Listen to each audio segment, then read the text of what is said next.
Hello, everybody. My name is Ray. Welcome. Tonight, we got a special guest, and that is Sam Jones. And we're going to be discussing classical liberalism and Christian nationalism as the two camps really butt heads, I think, in this current age. And we're also going to talk about America's founding as it relates to these different ideologies. And one of the reasons why I wanted to have Pastor Sam Jones on is, first of all, I've had him on before 2 years ago, so it was a much smaller channel back then, but still, uh, he stuck. He believed in me early. So, but the other thing is that, and me and him have kind of been Christian nationalists before the label was applied, before the label was cool. So I think that's one of the reasons why as well. So we've kind of been saying a lot of the same things as relates to Christianity and politics, and have been for several years now. And all of a sudden, I think Christian nationalism is the label that's being applied to this sort of belief system. And it's also a rising belief system as well. So that's one of the other reasons why I wanted to bring him back.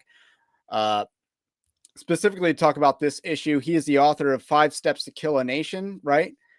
Yep. And yeah, so how about you just introduce yourself to the audience? It's much larger than it used to be when you were on here previously, and maybe just give a brief summary of what your book's about as well.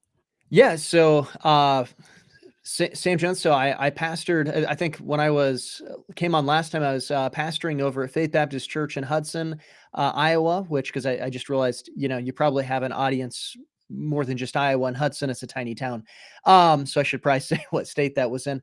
But right now, I'm currently a member at Pastor Kerry Gordon's church, and working their eventual goal is to go to plant a church. So a little bit in transition at the moment. But I am the author of 5 Steps to Kill a Nation.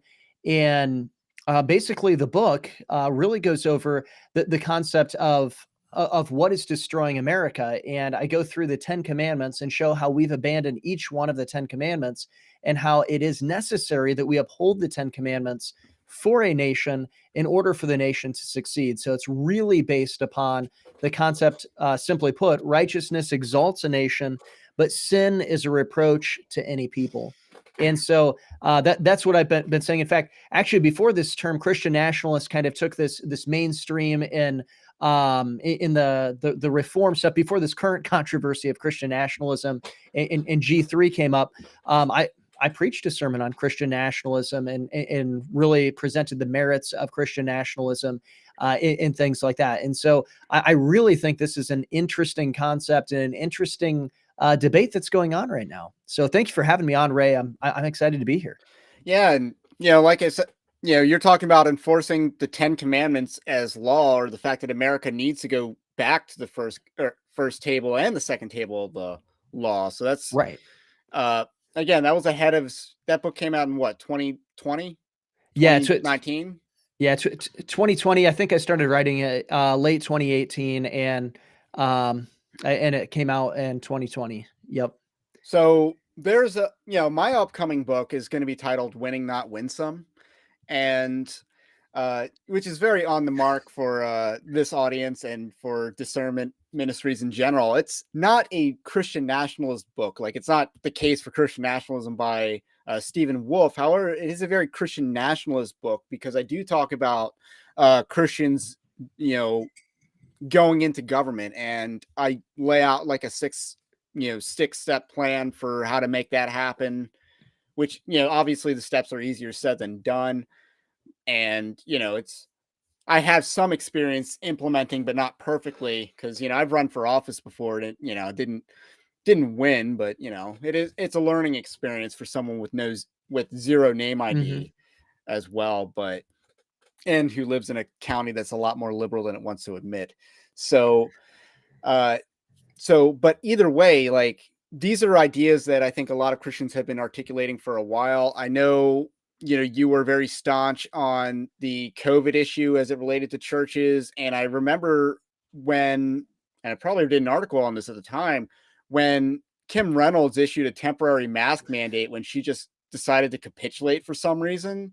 Yeah. Like, you and a bunch of other pastors, I know you were one of them, you basically came out with a statement saying, we're not following this, and you don't have the authority on this. Right. And so you really hit on that. And I think that's part of the foundation of Christian nationalism, and what the pushback is here against Christian nationalism is the idea of what does the state have, what is its sphere? What is its lane? And does it have an obligation to be under the authority of ecclesiastical authority, under the church? Or is it higher? Is it, I wouldn't want to straw man the other side, and so the debate on this, I would say, is really that they still believe God is up here, but the question is do you believe that it's then government below, civil government, and then the other spheres of government, or do you believe it's ecclesiastical government and then the other spheres of government?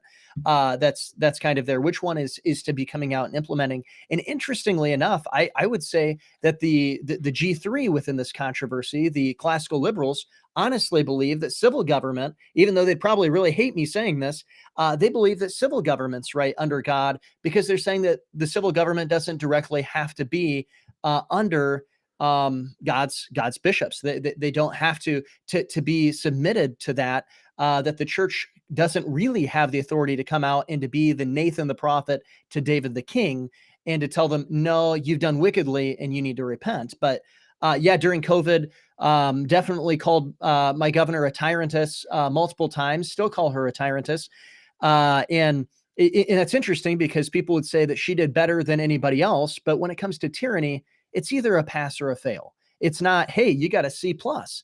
It's either you upheld the Bill of Rights in America and God's law, which is respected there in the Bill of Rights, or you trash them and you shut down churches, you shut down businesses, and you told individuals that you have to perform medical procedures like wearing a mask on your own body, or you didn't.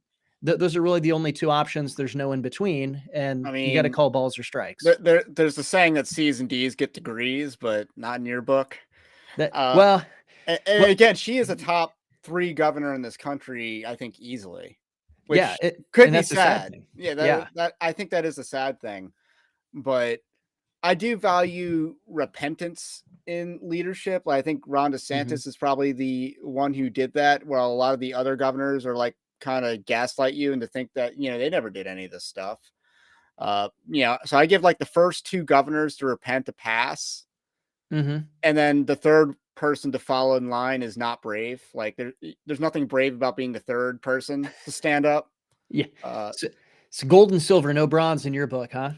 yeah, a little bit like that. So, but that actually does get me to an interesting segue, because what I feel like is the line of, kind of the line of demarcation, and there is a notable exception, is that the people who are wrong about COVID are also wrong about uh, the Christian nationalism question.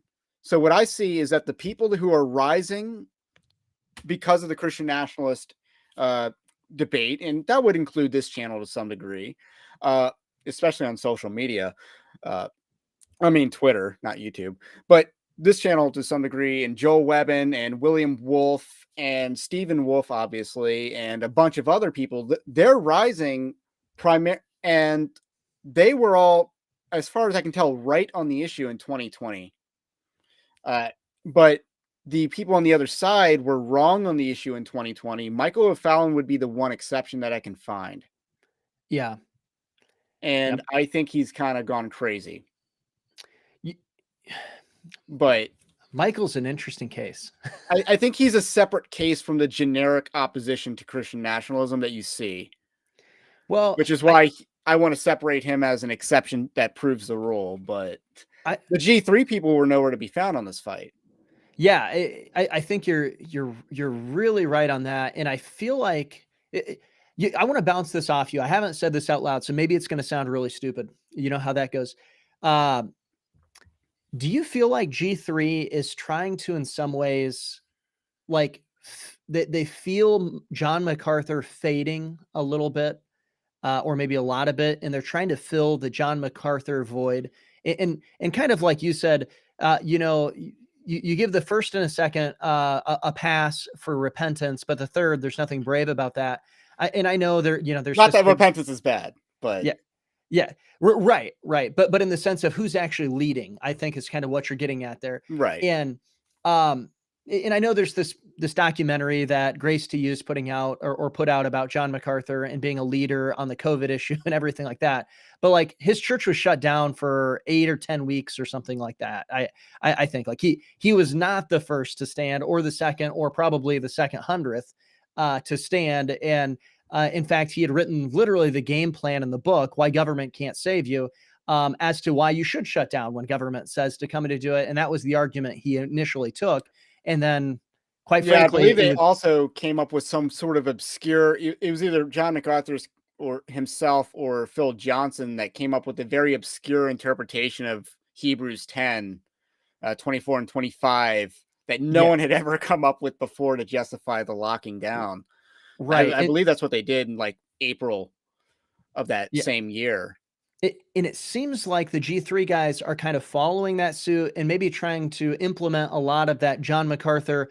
We're tough, but we're also going to try to be winsome, and we're never going to really be edgy. And I know people would say, "Well, MacArthur is edgy," but he's always on that third, fourth, fifth in. He's never first in. He's never leading. It's always checking to see which way the winds are blowing and then capitalizing on it. And it seems like that's kind of the position that G3 is trying to take here. I mean, I don't know if I'd say that about MacArthur that he waits until the wind's blowing because I think, when he came out hard against Beth Moore, that was slightly ahead of when the wind was blowing. So I think That, he's a little, he that's might be true. behind That's the, true. it's kind of like Tucker Carlson. I think Tucker Carlson says a lot of things that are, downstream from like the memers and Mhm. all these other people on the internet and the small podcast, but he just amplifies it to a much larger audience. That's So, that's that's fair. I, He but was on the forefront of Beth Moore. I do think you are right about something, and that is, G3. I would squarely put in, the John MacArthur camp. John MacArthur was again, he changed his position on the Christian and civil government. So he changed his position on this. I'm not entirely sure what his position is right now, but based on the actions that he's taken in the last 3 years, they're not the positions that he wrote in his famous commentary. Mhm. So that much has changed. And I feel like, G3, I don't think has caught up with where he's at on this particular issue. Although I do know that Phil Johnson is against Christian nationalism. Uh, but I'm not entirely sure why and, what their real objection is. Because after all, John MacArthur also said, like back in November or something like that, that he doesn't believe in religious freedom to worship pagan gods. Mhm. So that seems like a position that's heavily in line with Christian nationalism, that's heavily also opposed to the belief system articulated by the G3 boys these last few weeks. Yeah. And looking at this debate on Christian nationalism, it's kind of funny because a lot of people think that this is like a new debate. This is new. We've never seen this before, but it's really the same debate that happened between Edmund Burke and Thomas Paine. It's really this idea of classical liberalism and classical conservatism, if we're going to look at our being conservative, essentially, within Christian nationalism. I mean, you can go and look at the United States, and if you understand federalism correctly and realize that it was the states that were sovereign and to be more in power and therefore to be more specific, we were undoubtedly a Christian nation, or at the very least, in the sense of a Christian nationalist, at the very least, a Christian federalist, right? I mean, it would have been that at the very least. I think it's safe to say, we had blasphemy laws, we had Sabbath laws, we had all kinds of stuff at our founding that were implemented within the two realms. But people think that this is something that's different, and I do think this is kind of where Michael O'Fallon really comes into play with G3, is because O'Fallon pushes James Lindsay so much, and James Lindsay is like, I mean, I think Thomas Paine is an incredibly great comparison for James Lindsay, a guy who's all about the individual rights, the rights of man, but has no fear of God whatsoever. Well, the rights of man, except for life, because he's vehemently pro-abortion. So that Yeah. that needs to be like constantly reminded. I've And forgotten about that actually. yeah, I mean, I did the first video article I did this week was I was wrong about James Lindsay because I made the point in September of 2021 that James Lindsay was not influencing the church, and I got to take that back. That's aged horribly. He's definitely influencing the church. The Yeah. G3 articles on Christian nationalism directly use James Lindsay talking points about Hmm. trying to gaslight us about us using woke tactics. It's like you're literally calling people racist Yeah. and Yeah. screaming. You're using the racist card. So I don't see how that is not a woke tactic, especially since it didn't work when the last woke people did it, because the Christian nationalist crowd isn't really afraid of being called racist. They're not really afraid of being called a ist or a phobe or anything like that. So, but I do think there is some bad company corrupting good morals and good character going on. I think that's the case with Michael O'Fallon. Uh, And then I do think there's a little bit of an inflated sense of self-worth as it relates to his contributions to fighting the social justice gospel. Not that he didn't do a good job or anything, but he's literally saying that he alone taught people certain words. Like I learned what Darvo was from the woke people who, from the Me Too movement, basically saying Johnny Depp's committing Darvo. I'm like, what's Yeah. Darvo? Oh, that's stupid. That's a Yeah. stupid concept. Yeah. I yeah. I I I think that's a very presumptuous position that O'Fallon has taken in going and saying that he's the one who's taught people words. Now, I will say there's no doubt he's influential. I've been in some of those secret threads that he was talking about. Oftentimes butting heads with Michael O'Fallon. So sometimes not, but he undoubtedly has taught some things. So I don't want to completely throw that out the window. Right. But to take credit that you're the one teaching the entirety in this sweeping comment of everybody words, and then directly, of course, tying it to AD Robles, I think was really his And target there and then on 80 that. Robles just wrecked him by showing that he used the Mott and Bailey term first. Yeah, It's like you just got burned there. Definitely don't do that. Uh, Now, with regards to O'Fallon, because again, I think there's a combination of things going on, and I do think there's a small view of God that we got to do. We got to execute this perfect plan. We cannot take these misstep actions. If you sign this statement on Christian nationalism, you're just going to throw yourself on a no-flight list. And it's like, how small is your God? Obviously, James Lindsay is a very small God because he's his own God. That's a pretty tiny God. But Michael O'Fallon, how small is your God that you believe that we need, you know, rather than acting faithfully and praying faithfully, that we need to, take these strategic shortcuts uh, to solve our country's problems. I think there's that much of an issue going on as well. yeah.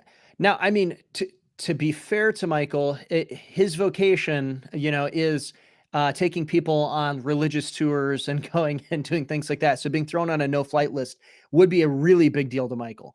Okay, Um, I did not know that yeah, specifically about him because no, I just assumed he was did a lot of medieval stuff. Yeah, no, I definitely say that tongue in cheek a little bit, but I mean he is an event. I don't know the exact term for it. An event organizer seems like it's very much making it sound not significant. He hosts like cruises and different conferences and stuff like that, and tours of Europe and things.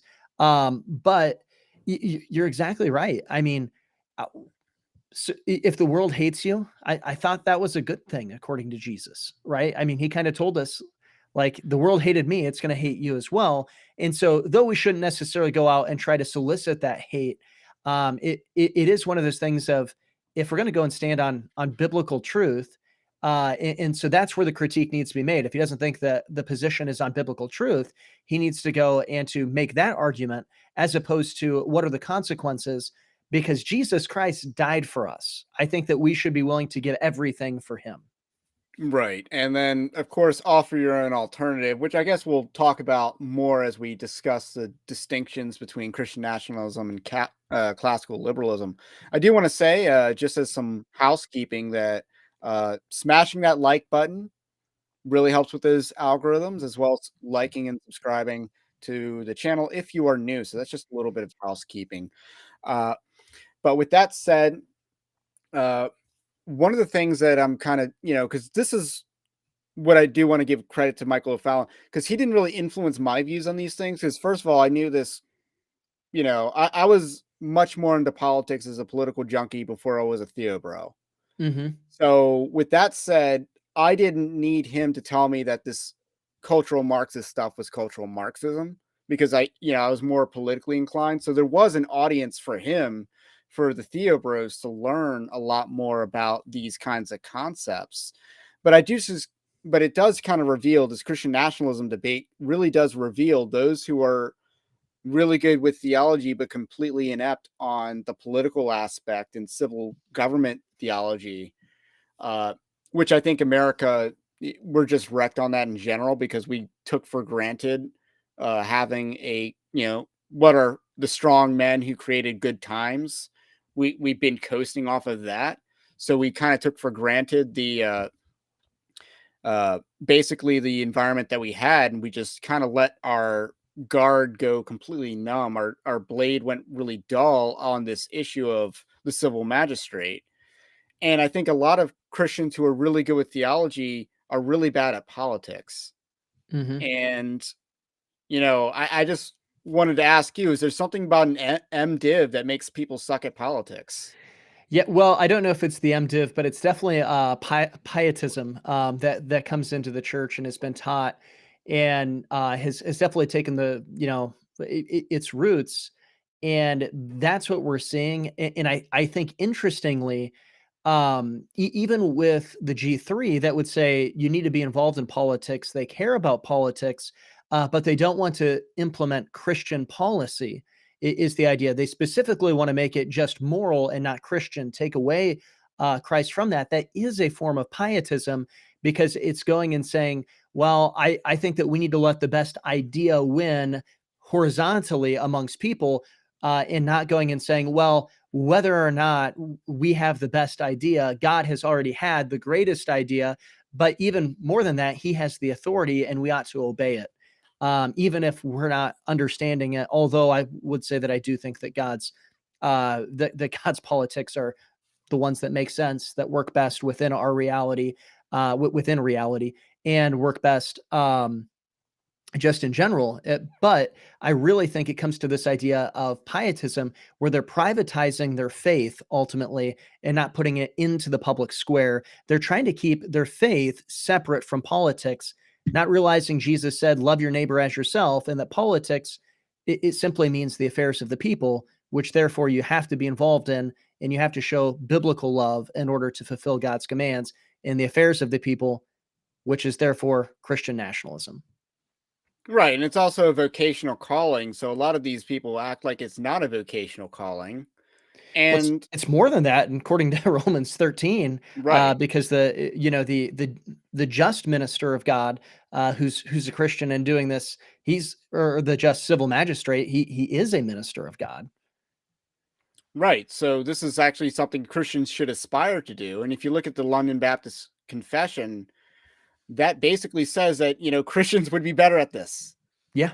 And therefore all these office holders should be Christians, because they would be so much better at this. That's basically, yeah, in different words, that's what the London Baptist 1689 says. So It and I mean, to put it in perspective for America, so this is from John Adams' diary from 1756. So 20 years before the Revolutionary War, this is what he said.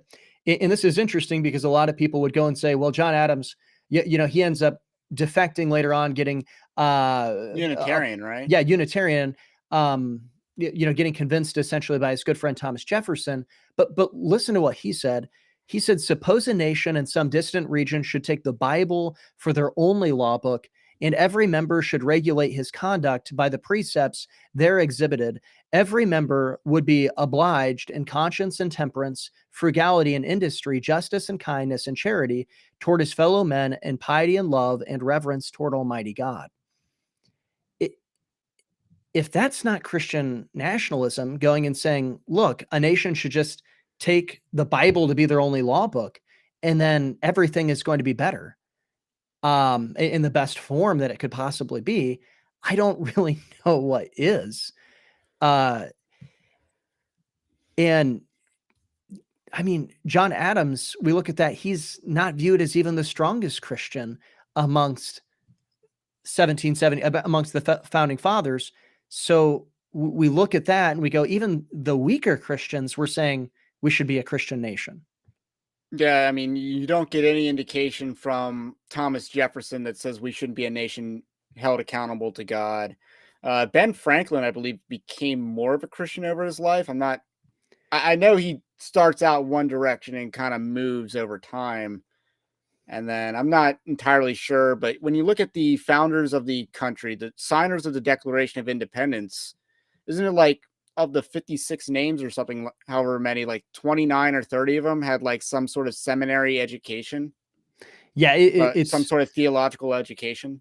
yeah, it's incredibly high, like that. And I mean, um, it, it was whether or not they were, born again. Because I mean, obviously, it's difficult to tell by the fruit we know them, but we go and we see we're 200 years separated from them, right? Um, it's difficult to see. They were all, maybe with a few exceptions, would have been categorically Christian. It might just be like Thomas Jefferson, who is more heterodox, going through cutting out Jesus's miracles through his Bible. Ben Franklin, who, though he was the one who called everybody to go and to pray during the Constitutional Convention, at the end of his life, somebody asked him, is Jesus Christ God? And he said, I don't know, but I'm soon to find out. And that's a terrible way to find out, Oh, I'm pretty really? sure. I thought he But had a shift in yeah, mentality. yeah. Well, I think he definitely did towards in morality towards God, but I don't think he ever came to recognizing Christ as his problem.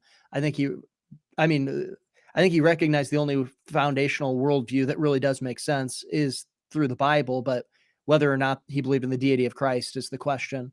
Um, but even that's if you start to look at their statements, it's categorically Christian, just maybe heterodox as opposed to orthodox. And not that that anybody would champion heterodoxy, or hopefully they wouldn't be, but it's the concept of there is at least basic agreement within this the civil fabric in the society there as to what we should follow within the law.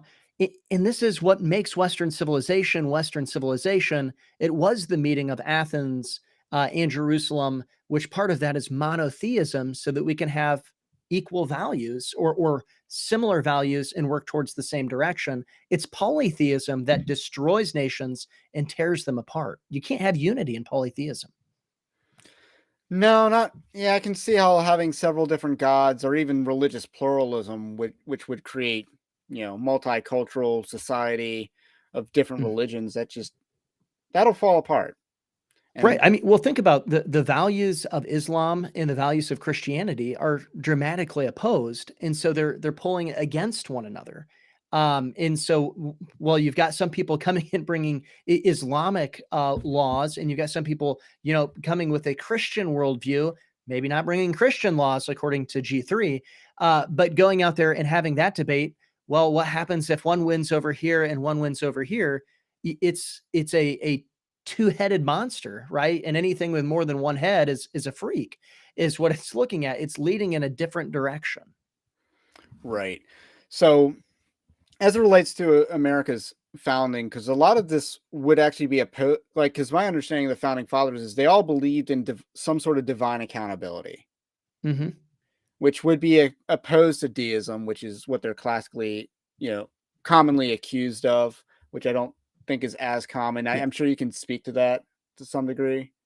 Yeah. I mean, it, it- you know, it, I'm not a judicial supremacist, but there are many judicial supremacists out there. And with that, I always like to throw to them Holy Trinity versus the United States in 1892, which emphatically says time and time again, and goes and says that this is a Christian nation as a Supreme Court ruling, as to, or not a ruling, but in a Supreme Court opinion that was given out. And so we go and we look at that. There wasn't this view of just deism. In fact, within the states, and if we're understanding, federalism within the states, several of the states had religious litmus tests in order to be within the legislature, in order to be an elected official. You had to adhere to certain general councils or confessions and things of that kind of a nature, or at least agree with them. Openly. There were blasphemy laws that were enforced in after 1776. I mean, so to go and to say that the United States, is deist, or that the founding fathers were deists, is just it's not historically accurate. Would be the problem, and so. I don't know that the G3 guys, they like to argue and say that they're the ones coming from an American perspective, and they say the U.S. Constitution is the answer to Christian nationalism, but really in their fabric and in their foundations, they're arguing from France. They're not arguing from America. Yeah, that's a very good point, and that definitely is. I think it's time to segue into more of America's founding, as the title of this live stream indicates, because obviously there's multiple views on the America's founding, and I think you've kind of alluded to that. That there are people who wanted to make this a Christian nation. You also talk about people like Thomas Paine, who wanted the more classical liberal view of this nation. So, I guess, where do we begin? Because to even tackle this, behemoth, because obviously we have this debate now, but seems like you're indicating that this was a debate then. Yeah. So I've mentioned Thomas Paine, and he's a really key figure in this. And of course, what we know Thomas Paine for most in the United States is Common sense. common sense. Now, that was something that helped ignite the revolution. There's no taking away of Thomas Paine's role within the revolution. It was very key. It was very vital. It was big. But what people often don't realize about Thomas Paine is that after the revolution, he went and he continued to write political philosophy. And one of the things that he wrote was The Rights of Man. And this was really his belief system. And he went to, excuse me, I believe it was Benjamin Franklin that he went to, and he presented this to. And Ben Franklin looked at him and said, don't let anybody read that, burn it. It's terrible. That was literally Ben Franklin's advice. And if we look at the founding fathers, Ben Franklin is one of the least Christian founding fathers. I mean, Ben Franklin, from what I remember, had something in common with that Sam Darnold quarterback of the New York Jets. He liked older women, and like he was into that before it was even a thing, or like a celebrated thing in our culture. Yeah, he was not a moral guy. That's for certain. Brilliant, but not moral. And so Thomas Paine, being discontent, of course, with not being able to get traction in the United States, goes to France essentially to join in their revolution. French Revolution goes so great for him that he ends up getting thrown into prison in one of the many upheavals within the French Revolution. And basically, Ben Franklin, ends up going and gets him out of prison and brings him back to the United States. But when he died, he was so ill-fondly viewed that he wasn't allowed to be buried in a cemetery. And there was only a handful of people who showed up to his funeral because he was so poorly viewed.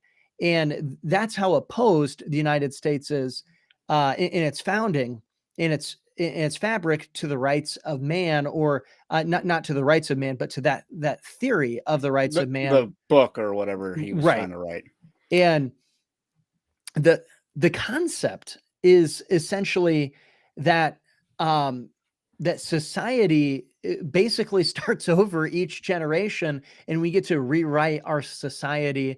And yes, we recognize certain common rights, but it's trying to cut out God and the absolute principles of God that bind a society or ought to bind a society out of it, where you're trying to write it. Now, Thomas Paine's stuff, like, he wouldn't have been woke. That's why I think he'd be very similar to a James Lindsay in that case, doing things that are convenient, staying within reality, being against postmodernism, but embracing modernism. And that's a problem. And Right. that And it sounds like, Thomas Paine kind of comes across what you're telling me. He kind of sounds like Martin Luther King Jr., where we remember him for two things: the letters from a Birmingham jail and the I Have a Dream speech. We leave right. out all the other Marxist stuff in the heterodox teaching. And the And then raping. we say, oh yeah. And I thought I was laughing at someone being Oh, that's raped yeah. He was on the, laughing while somebody was, yeah, yeah, that's what was on the tapes that prevented the holiday from being recognized for decades. But yeah. anyway, like, because James Lindsay just says we need the Civil Rights Act even harder, which is, a lot of problems with that.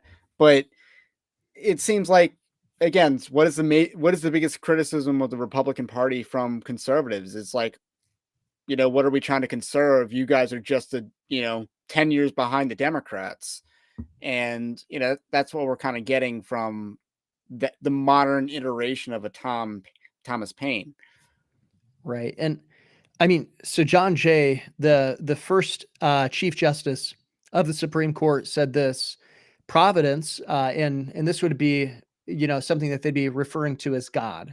They just had so much of a respect and a reverence. That's where a lot of the deism stuff comes from, is because they respected and reverenced God so much that they tended to refer to him more as Providence and things of that nature. But he said this: Providence has given to our people the choice of their rulers, and it is the duty as well as the privilege and interest of our Christian nation to select and to prefer Christians for rulers.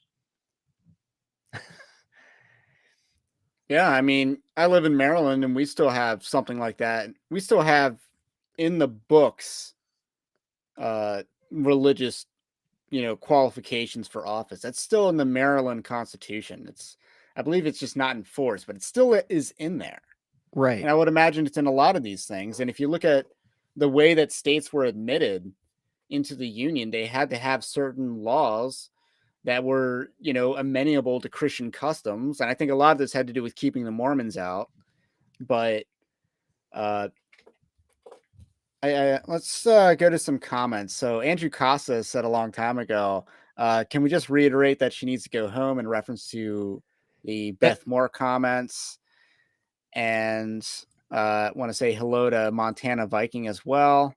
If you're in the live chat, don't feel free to send questions, because I didn't write any questions down. So we're just going in. I had some questions on my head that that we've asked.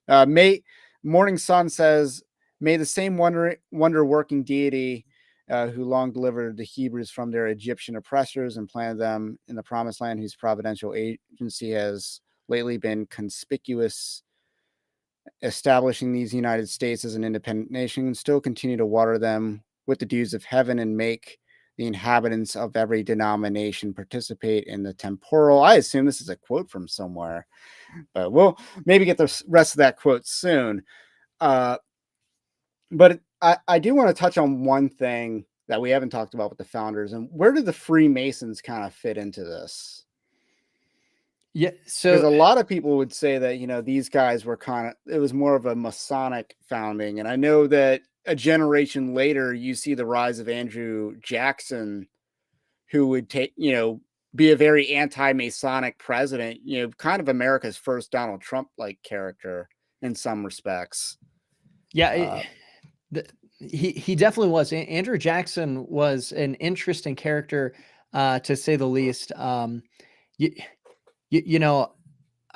Sorry, we said Andrew Jackson, so the only thing that's going through my mind is Johnny Horton's in 18 of 14. I took a little trip along with Colonel Jackson down the mighty Mississippi in the Battle of New Orleans. But within the Masons, that is an interesting concept that people bring out with this idea, because I mean, you have George Washington was a Mason. There were several that were Masons, and it is possible, no doubt that with some of them being Masons, maybe they were far enough in to actually know what was going on, and that there were issues. I haven't studied out the Masons there.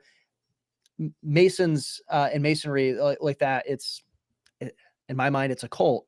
But I don't know that it was Always a always, cult? Yeah, well, that's what and I'd I, be wondering as well. yeah, and I don't know, because it was a lot more of I think a lot more business oriented on the lower levels at that point in time. Because it was about building buildings, right? Out of stone Well, or it so, could be. right? I don't.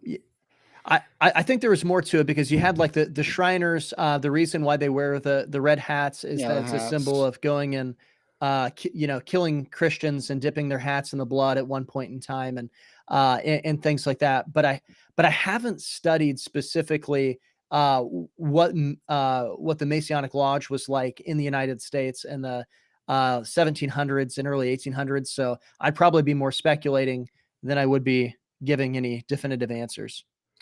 Right, because I've had a lot of questions about Masons. I get YouTube comments all the time about Masons and Jesuits and all the other Yeah. conspiracy theories. But hey, we don't diss conspiracy theories here. I heed a lot of conspiracy theories. Doesn't mean I buy them, but I do heed them. I do take them into account. Well, in Uh, communism and Marxism was definitely being pushed through the Jesuit, branch there within the Catholic Church, but right. I mean, especially in Latin America, it was just liberation theology and all that. Yeah. right. So there's a lot of that. But the Morning Sun clarifies that the quote that I was reading in part was from George Washington. Yeah. Uh, so again, very Christian, might not be Christian nationalist, but very Christian. Let's catch up on some chat. Jamie Starfish asked, in your view, what are the first courses of action CN should take in the next 1 to 5 years? That's a good question.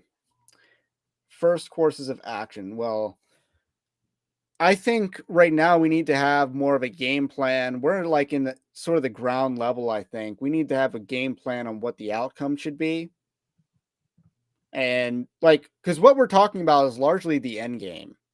But to some degree, we shouldn't necessarily be forcing that. I think we just need to be in the near term, we need to formulate our ideas for the vision that we have.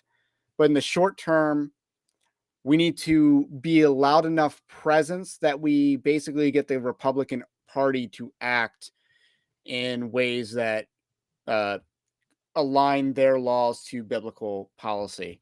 So that's my short and long term, because we don't really have Christian nationalists currently in high levels of office that I know of. Actually, we got Mark Robinson, who I would probably consider a Christian nationalist, as the lieutenant governor of North Carolina. I believe he has announced his candidacy for governor of North Carolina. And if he becomes governor of North Carolina, whoa, you will have a really based governor. But Yeah. that's my view on the first on this. Yeah. So I would say kind of I would have three things that I can think of that we should really focus in on. The first one is, as a for Christian nationalists, is that you can't have Christian laws if we just put them on the books and nobody looks at them or adheres to them. Just Ray, is what you're talking about in Maryland, and so I think the first thing is that we need to be preaching repentance everywhere, but specifically in the public square. We need pastors confronting politicians, tell them that they do need to be a servant and a minister of God, and that they are going to be held accountable. They will stand before God someday, and so that they need to repent. And we need to get out there and we need to do that. I mean, so you're talking that Kim Reynolds is probably the third best governor in the United States, and in Iowa you have a completely red Senate, completely, in fact, a supermajority in the Senate and a near supermajority in the House for Republicans, and you have a recently flipped Supreme Court justice or Supreme Court. and that was very much have been picked by Republican governors. And so you start to look at those kind of things, and Iowa still has abortion as legal. In fact, so much so that you have other Planned Parenthood bringing people in from other states to Iowa to go and to murder their babies. We've got a lot of calling of repentance to do.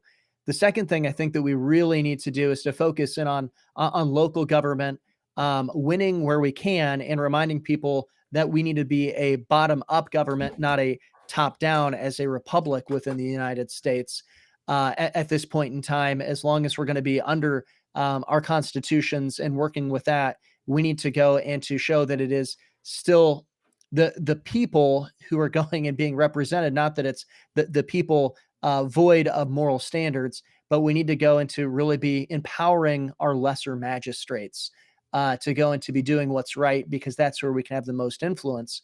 And then the third thing I think that we do need to do is just kind of what you were saying, Ray. We need to create a big enough stink in the Republican Party that they actually recognize and respect the position, as opposed to just giving it lip service from time to time. Right. And I think, in large part, that was the mistake certain evangelicals, not all, made with Donald Trump, is they placated him too much, and they didn't, he doesn't respect that. So if you're just this, if you're coming off as weak or not some sort of alpha, he's not going to respect that at all or cater to it. And you're definitely seeing that a lot more now, I think. And then Jamie Starfish does a follow-up. Shouldn't Christian nationalism be focused on abolishing abortion, DQSH, and porno? What about reestablishing integrity in elections? I would say that the first three that you mentioned are some of the biggest near-term priorities, along with the whole transgendering of children issue. Now, the election integrity thing, I think, is pretty interesting, because in one sense, you got to actually win to change the election laws. But then we all know what happens once they win is they're not going to change the election laws, because the election laws are how they won in the first place. So I think we're going to, it's procedural. But in the meantime, I do think that this is part of the strategy of how Christian nationalists win, is that you do ballot harvesting in churches. And that is something that's a conversation we're having in the state of Maryland. It's a conversation they're having in Republican parties that aren't in Iowa, I take it. But the idea of doing ballot harvesting in churches and places like that, that's a great idea. If it's legal, then do it in churches, I think is, basically the next step. But you have, in order to get rid of election month, you got to win the elections, and you got to, but you can't reject the tactical means necessary to win the elections. Yeah. And I mean, every pastor that cares about the nation should be preaching election sermons, instructing the flock as to how to vote, in the sense of not just in general, but going and calling out wrong candidates, those who don't fit the biblical qualifications as a candidate, and going and saying, look, don't vote for them. And then going and saying, these are men who do meet the biblical qualifications, as a candidate, and going and promoting that. Pastors need to be doing that. Election sermons are essentially, and political sermons are essentially what ignited ignited the revolution in the United States. It's a shame that we've abandoned them. Would you be more educated on the whole Black Robe Regiment that existed back then? Yeah, I mean, they're kind of a hard group to research. But yes, these were pastors that, preached the word and presumably also shot redcoats. Yeah, so there's a few different ones I would say that would be good to highlight. One would be Jonathan Mayhew, which would kind of be a precursor to the Black Robe Regiment. He died, if I remember right, just about a decade before the revolution happened. But he preached a sermon on Romans 13 that was foundational, that kind of went through everything, because there was a lot of tilling of the ground and getting people ready. And that's why you go and you look at Jonas Clark, who his church, well, first of all, it was Sam Adams and um, the British are coming. The British are coming. When Paul Revere ran, I don't remember who he was going to warn. All of a sudden, Sam Adams and another guy. Sons of Liberty. Yeah, but they were actually at Jonas Clark's house at that point in time, and he was conversing with them. But also, his church is essentially where that revolution really took place and started with his congregation. What was really some of the first shots within the revolution there, and it was because he had been going and preparing the two congregations that he preached to go and to prepare and to be ready and to stand and to give everything you have for God and all of this. And then the other one would be John Peter Muhlenberg, who he was a pastor who actually ended up going and becoming a general, and literally was Black Robe Regiment. He was the one who goes and says, preached a sermon. There's a time for this, there's a time for that. And then at the end, it was, there's a time to fight and a time for war. And he disrobes himself from his clergy outfit, and underneath was a continental uniform that he went, and then he signed up, I believe it was 300 of his congregants up, and they went and were a regiment. That sounds like fought. that sounds like a mega church back then. Yeah. Well, and his brother actually went and criticized him for this quite a bit. And then his church got burnt down by the British, and he realized how important it was to get involved in politics. And he ended up being the first Speaker of the House that we ever had. So I can't recall I think it was Frederick Muhlenberg. Wow. And there's just a lot of history of America that's not taught. And I feel like I'm better at European history than American history at times, which is, sad, but, that is what it is, because there's a lot of it you don't learn in school. And then, I basically learn a lot of history from YouTube. And even that, I think, is getting a little shady these days. Yeah. So a lot of these historic sermons you can go and find at Wall Builders. Okay. And I know some David people Barton's ministry. Yes, there's Wall Builders. Some people might. A lot of people don't like David Barton on the left, especially. They like to dismiss him and things like that. But he's not lying to you. Like, even no matter what your view of it is, when it's the original, right? Yeah. Like, what can you do about that? And I like David Barton quite a bit. Yeah. Reminder: you can submit any questions, because we'll take live chat on the issue of Christian nationalism, as it's very much ready. A lot of people have questions on this subject, so two sort of experts on this, I guess. Now, nothing that I understand it is that Christian nationalism isn't arguing for any laws that weren't necessarily on the books at the time of America's founding, less the laws that are modern solutions to modern problems, as Dave Chappelle famously talked about in his sketch. So, because you mentioned blasphemy laws, what about laws about the idolatry? Where does that exactly fit into America's founding?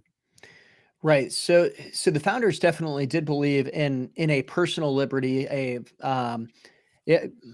would put it in a theological term, a free moral agency. And I'm not trying to go into say that that there weren't determinists or Calvinists or something like that at the time. I'm not making that kind of an assumption or a statement, because America would have been mostly Calvinistic back then, right? There would have definitely been a good contingent of it. I mean, the Puritans, who definitely had a huge influence in America, they're definitely known for even the for a lot of Baptists would have Calvinist probably views. been Calvinistic, given that the 42, the Philadelphia Confession, which Well, was largely the Americanized London Baptist, which would have been your predominant Baptist faith statement going into the Revolution. So there was one in New Hampshire that was kind of counterpart to that tried to bridge the gap between the free will or the general Baptists and the Right. Yeah, particular the Baptist. 1833, Hmm. which is what you're referencing, is what the Southern Baptist Convention was started on. And then the Southern Baptist Convention went completely Arminian with the 1925. And then But they moved back towards the 1833 in that right, direction. it, and so I think I can answer that idea of idolatry with the idea of what the blasphemy laws were, because I think there's a misconception about that. A lot of people think it's, oh, you took the Lord's name in vain. Okay, we're going to go out and kill you now. That wasn't the blasphemy laws that America had implemented. The blasphemy laws would have been that within your own private home, you shouldn't, but you could go and say whatever you wanted to go and to say. Basically, you could blaspheme God all that you wanted. They wouldn't suggest you do that, but they would say you do have that right. We can't impose this on you. But when you bring it out into society and it has an impact on society, specifically because people would be such God-fearing people that it would cause a riot or a ruckus or a fight. If you were the one blaspheming God, it would be in a position of self-defense for the person who is standing up for the name of God, and you would then be charged with blasphemy if you were taking the name of the Lord in vain. So there's a famous case where a guy essentially goes and says that Jesus was the son of a whore, and was going out and saying it publicly, and it started a riot because you had God-fearing people who were like, you better shut your mouth or we're going to shut it for you. And he ended up getting convicted of blasphemy because he was going and causing the public ruckus. That was the blasphemy laws that we had. It wasn't something else. And so that whole idea of idolatry would probably be that you could worship idols, I guess, in your home, but we shouldn't be going and creating statutes and things like that to Baal or Moloch or demons like we Or have right Georgia now. Guidestones, or Right, right. That would probably be more how it'd be implemented with how the founding fathers would view the Ten Commandments in as it relates to society. okay. So, Jamie Starfish with a longer question. Would you two-parter? The second part's pretty hot.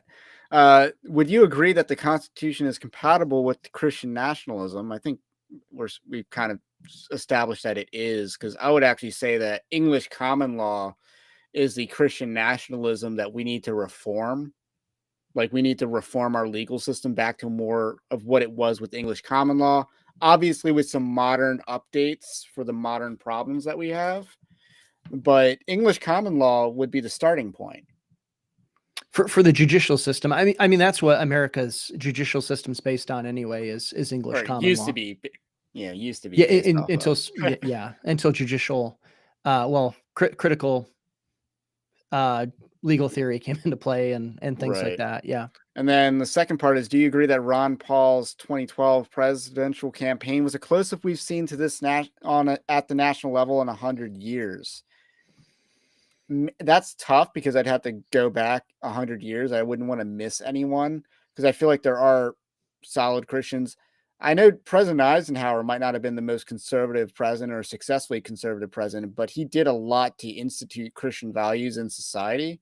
I don't think that should be neglected, because during a height of communism, during the rise of communism, they really reestablished a center in God. We put, in God we trust on a lot of the national currency, and we took a lot of moves like that, which were practices from before, but we codified that as our nation's motto. I believe Yeah.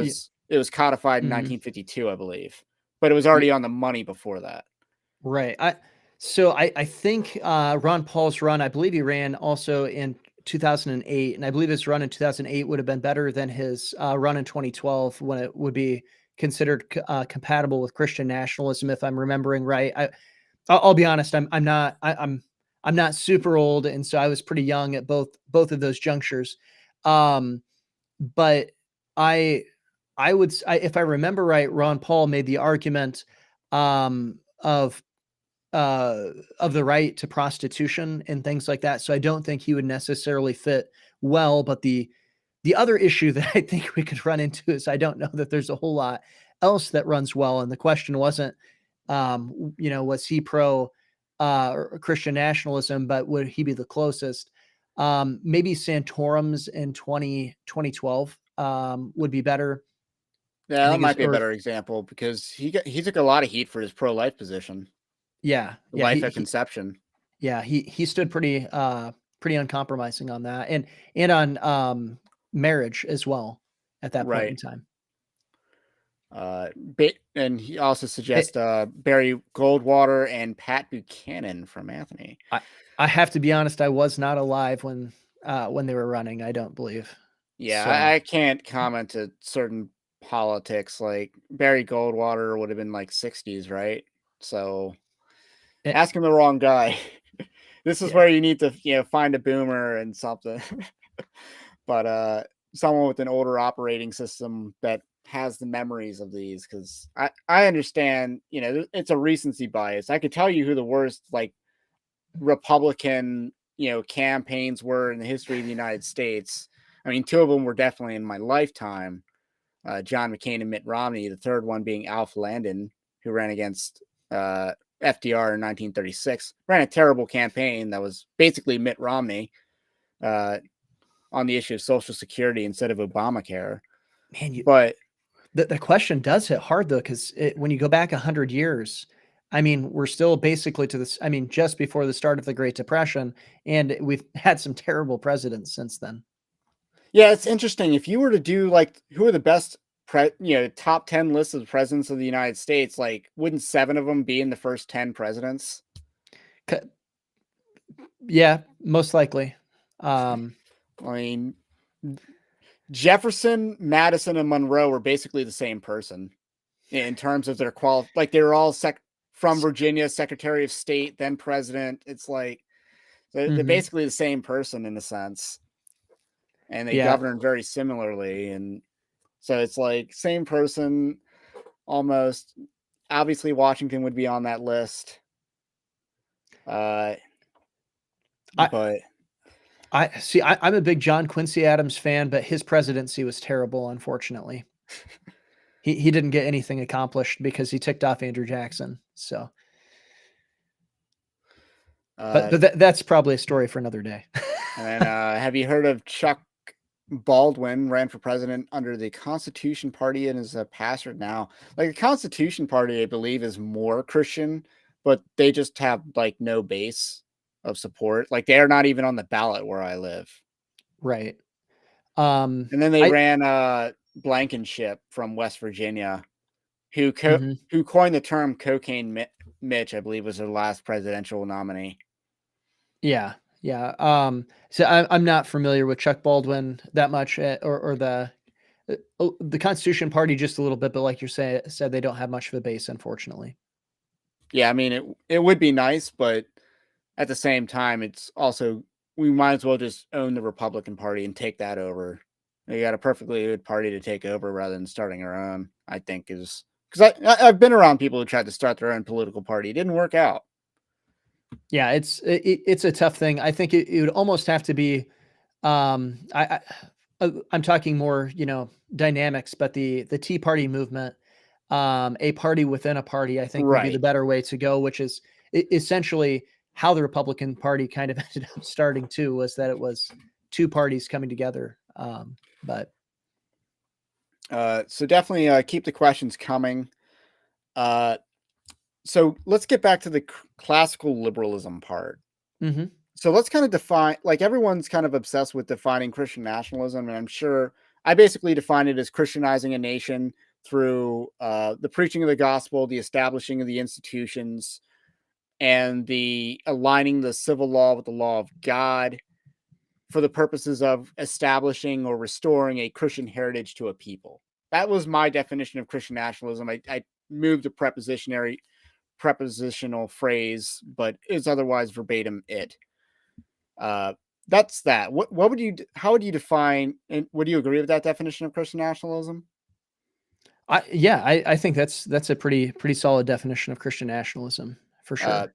Okay, I just wanted to touch on that. I mean, it's kind of like Stephen Wolf's definition, except I think it's a little less wordy or whatever. But how would you define classical liberalism? So I'd say that classical liberalism tries to recognize that rights come from God, and each person should excuse me, that I'm I was in the wrong spot here.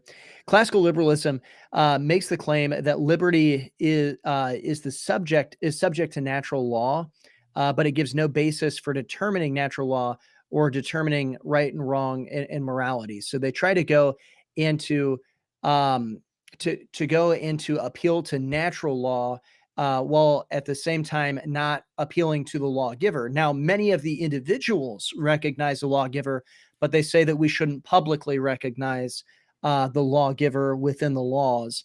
And so then they just start going into the natural side of things. And so that's where you get that whole idea of the rights of man. It's this natural idea that's coming forth from this. And this is where you can include atheism, because how in the world do you define morality and legislate laws within a nation, um, when you're looking at that and have a tent that has literally pastors we're talking about and atheists at the same time coming together at the table and coming into agreement on the foundational philosophy? Well, it's because they're moving past that whole concept of who gives the laws. Yeah, so it's basically you're trying to take the engine out of the car and still drive it. Right.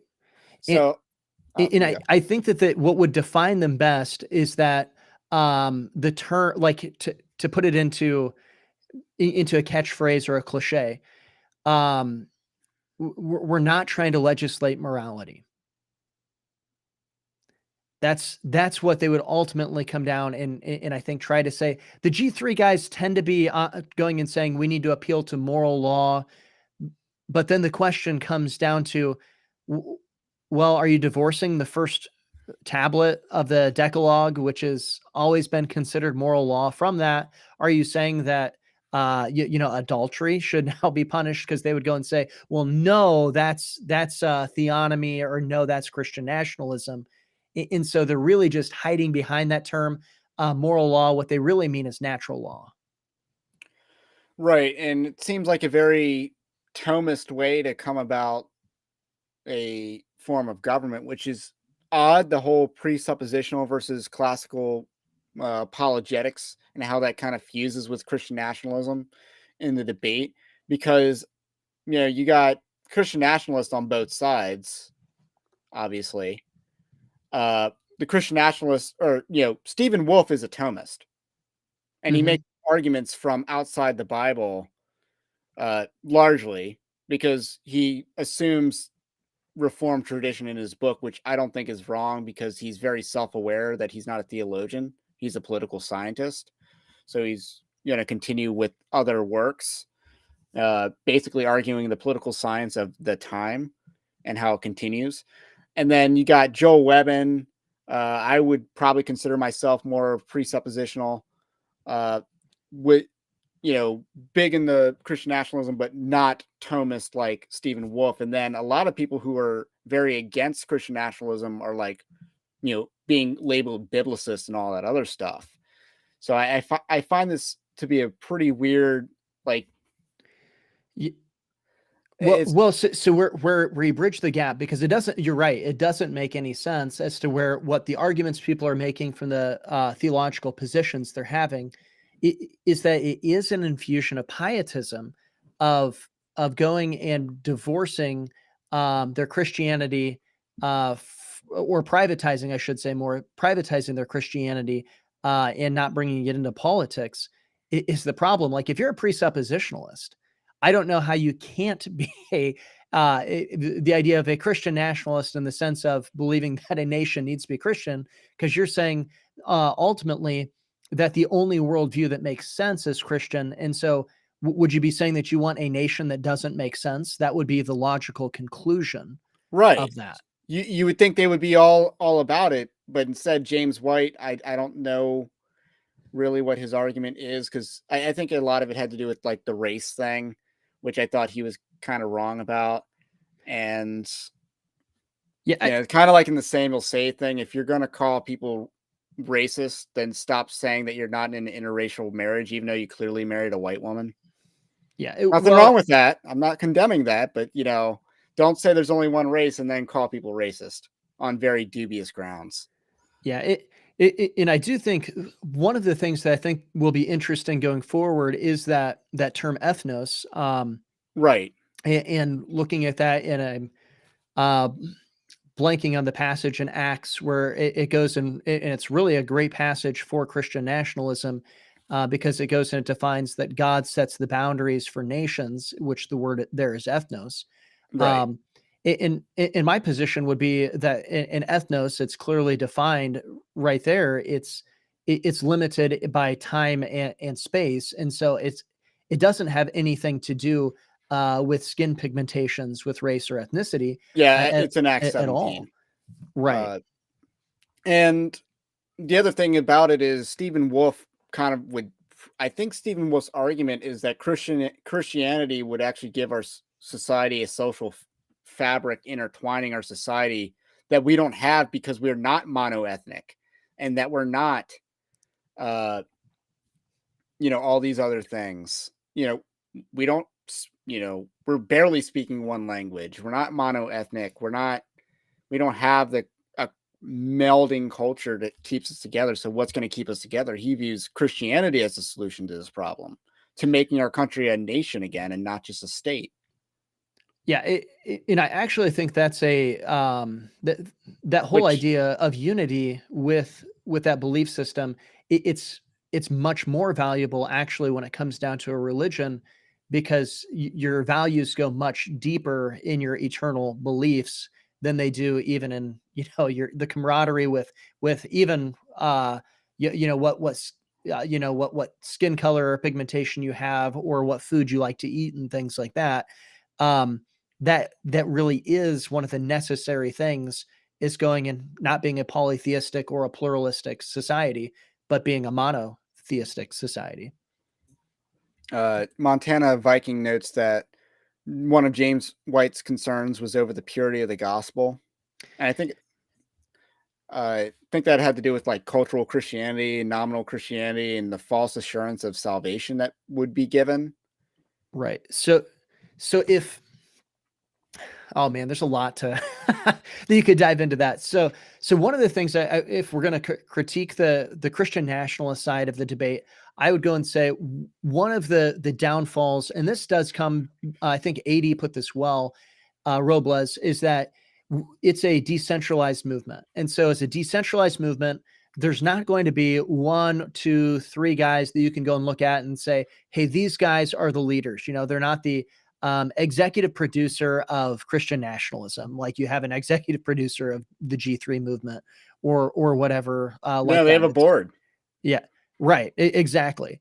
And it's this concept of there is a tendency to argue from the premises that other people lay forth of whoever the opponent is.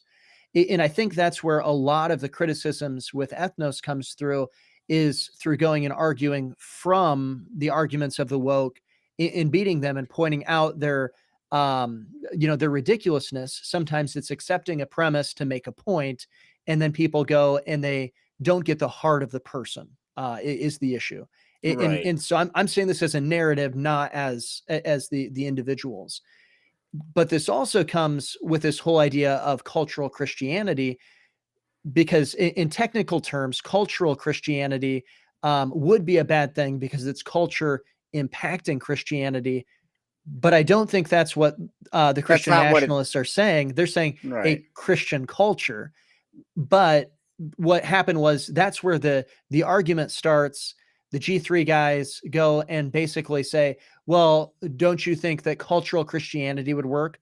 And then finally it's, well, okay, fine. We'll argue from that word. Aha, I got you. And That's what it's they did to Stephen Wolfe. Like they literally tried to say, he said cultural Christianity is enough, meaning like that's enough of an end game for this movement. yeah. But But but James White going and saying, I'm worried he has concerns over the purity of the gospel. I mean, James White is the guy who said that Yasser Qadi, a Muslim imam, is a mentor of his in trying to go into to reach them through interfaith dialogue. So I mean, I don't know that he has a leg to stand on in this battle whatsoever. He does a great job of diluting the gospel and making it literally a cultural Christianity when trying to reach over to the other side. So if that's what he's worried about, I mean, he would be and if that's what he thinks it is, he would be the face of Christian nationalism, I would think. Right, and I'm kind of surprised that he's not championing this even more, because isn't he both post-mill and theonomist? Yeah, Because he's yeah, speaking at a certain conference on these things in Texas. yeah. So I assumed. Yeah, I know for sure he's post-mill. I'm not sure if he's theonomist, but I kind of assume he would be. All right, so let's So catch up on chats right now. Is it fair to yeah, say that Christian nationalism would allow Pentecostals to speak in tongues in private, but not in public setting or public gatherings? I would say no, actually. yeah. I actually believe in a wide tent, which is why I'm not like, I do believe that the end game should be first table of the law, the end game, because it's incremental to get to an end game. Like, we got a society that has, that's needs baby milk right now, but we're going to teach them solid food over a period of time as we introduce more and more legislation towards an end goal. So not everything has to be all at once. But as far as the Pentecostal thing is, we got to acknowledge that Pentecostals have numbers. And I don't think that Pentecostalism necessarily sets you outside of the, orthodoxy small o. I think there are a lot of Pentecostals that are, the hyper charismatic camps, but I don't think that, like Kerry Gordon, who came up, is charismatic, but he's also not egalitarian, which I think is actually probably the biggest distinguishing factor between successful and theologically not as robust or charismaticism. Yeah. Well, But I mean, I would be saying if we look at the movement as a whole, Pentecostals were way earlier to the game in Christian nationalism, or at least being called Christian nationalists than non-Pentecostals. I mean, Sean you've got Foyt, yeah. Well, Ken Peters, even his though he's church not is literally orthodox, yeah. Ken Peters, his church is literally called Patriot Church. Greg Locke would be also Pentecostal, and I mean, undoubtedly not sure considered. how solid he is, though. But I mean, I'm just saying, like, at least within this kind of a thing. Yeah, I mean, I'm not vouching for some of the things that he's done, but just in In the terms kind of of the getting scope, labeled, I think you right? got a real point there. Uh, and so I think that's one. And that's why, along the point that I was making about Big Tent, is I'm not sure that we can go right to Sabbath laws, because we got a lot of Christian denominations out there that have very differing views on the Sabbath. I assume that G3 would probably hold more to a John MacArthur position on the Sabbath, which is it doesn't really apply anymore, but the 1689 is very Sabbatarian. So we have to actually work that out before we like go that far. But until then, we're going to be Big Tent and on the things that we need to be Big Tent on. And I don't know why like now, is there someone in this public space that's going to interpret the tongues? That's my little joke there. But uh, I'm not sure about the whole question of Pentecostal speaking in tongues and how that would be blasphemy yet in and of itself, because I'm not sure.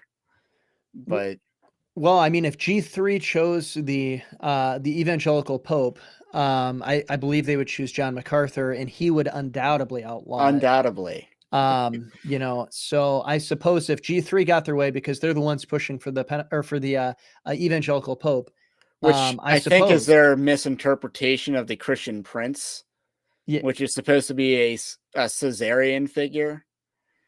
Uh, yeah. Well, and I think that also would get into some interesting things. I because it depends on how like what type of government people would be looking for, and um, the United States has a very distinct type of government, one that's really hasn't been seen before, and I would even say since, although I don't think we're really the type of government that we are on paper, but it's not a, it's not a monarchy in the United States. But I would say that biblically, I'm not I mean, there's nothing wrong inherently with a monarchy as long as it's a a monarchical republic, and in the sense that it's lex rex, that the law is above the king or the Yeah, I prince. don't understand the Christians that are pushing for monarchy. I just don't think it makes sense. Like that didn't work in the Bible. Yeah, Uh, well, it didn't consistently work anyway. Yeah. yeah, I mean, yes, they had great leaders, but a great king is one in 1,000. So then we have Innovation HQ. Do you know that the Netherlands has a Calvinist Christian political party? I didn't know that they still had one, but I know Yeah. that Netherlands has moved to the right in this previous election cycle because of, uh, the whole global warming push and the farmers and stuff like that. They had major gains, but I don't know if they had a Calvinist political party that was able to capitalize on that. Yeah, I was unaware, of that. I would have assumed, Poland probably would have something like that because I thought they were more Catholic. yeah, that I was gonna say, yeah, that's true. It'd be Hungary, Catholic, not Hungary is like half Catholic, half Calvinist, interesting. and that's actually a pretty good recipe for a nation, it seems, because Uganda is very Calvinist and then Catholic as well. So very interesting combinations you get with those two political voting blocks. And then Brian Babe sent a super chat. Got to give a shout out. We're gonna call this a sponsorship because Brian Babes, if you're not sub to her channel, go and sub to her channel. Uh, I've been on there a couple of times. She's been on here a couple of times, and we'll probably be back on. Definitely in the next 2 months, she'll be back on this channel for sure. Southern Baptist news ramps up. So definitely sub to Brian Babes. Uh, Catching up on chat. And this is from Montana Viking. And believers partnering with unbelievers to enact cultural Christianity. Think of the apostate pro-life movement who will accept homosexual, transvestite pro-lifers, Mormon pro-lifers. Very big tent. Abolitionism is solid. And yeah, there is an issue that we do see in politics that big tents can't govern. This was the problem with the Trump administration to a large degree. I think this has been a problem with a lot of Republicans. Like they're so focused on creating a big tent. This is definitely the problem with James Lindsay. You're focused on trying to build a big tent that you're not focused on taking any action. It, yeah, And that's not going to work. and I mean, with that, I think it really comes down to, do we believe that our job, is to be right in the eyes of God and to do what's right no matter what, or do we believe that we should try to compromise for the sake of winning in the end? I think the Christian's called to go and to be faithful. Duty is ours, results are God's. That's what John Quincy Adams said. And the other thing is, do we need a majority? I don't think the answer is yes, because a committed minority will always drive the nation. Most people go with winners. They fall in line. They're sheep that fall in line with the winning side. That's why wokeism was winning the day, because in 2020 everyone was doing, what did white women and Muslims have in common? They both love them black squares. So that's what was going on in 2020, and all of a sudden the tables have turned.